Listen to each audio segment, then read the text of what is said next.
आणि यानंतर पाहूया तुमच्या आमच्या कामाच्या बातम्या।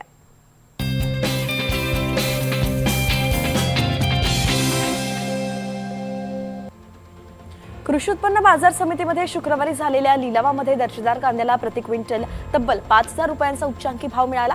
सुमारे 1.5 वर्षांनंतर कांद्याच्या दराने 5,000चा टप्पा ओलांडला।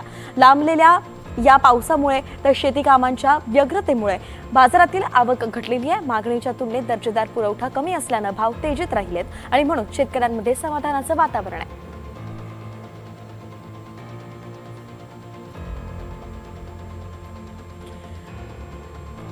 म्हाडाच्या कोकण मंडळाने ठाणे, नवी मुंबई, कल्याण, डोंबिवली आणि वसई विरार पालिका क्षेत्रातील 20% सर्वसमावेशक योजनेतील अंदाजे 14,000 घरांची सोडत काढण्याची तयारी सुरू केली होती।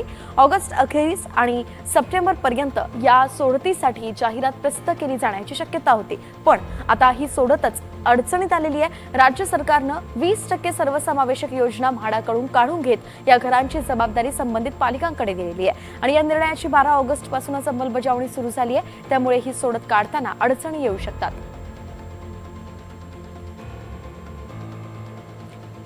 राज्यातील शासकीय आणि खासगी ITI प्रवेशाची संस्थास्तरीय समुपदेशन फेरी संपली आहे। अर्ज करण्याची आजची अखेरची संधी आहे। राज्यातील 28,443 जागा रिक्त आहेत, त्यामुळे यंदा मोठ्या प्रमाणामध्ये जागा शिल्लक राहण्याची शक्यता वर्तवलेली आहे। तर मुदत वाढीची मागणी सुद्धा होती आहे। यंदाच्या प्रवेश प्रक्रियेत 2,36,825 विद्यार्थ्यांनी नोंदणी केली होती। त्यापैकीच 2,06,509 जणांनी अर्ज पूर्ण केले। गेल्या वर्षीच्या तुलनेत विद्यार्थ्यांची संख्या 6% घटली।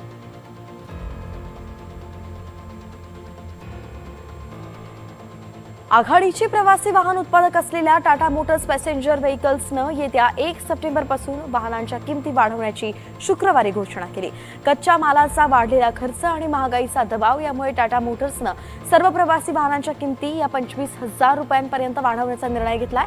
ICE वाहन आणि इलेक्ट्रिक वाहन अशा दोन्ही प्रकारच्या वाहनांच्या किमतीत होणारी ही वाढ वाहनांच्या श्रेणीनुसार वेगवेगळी असेल।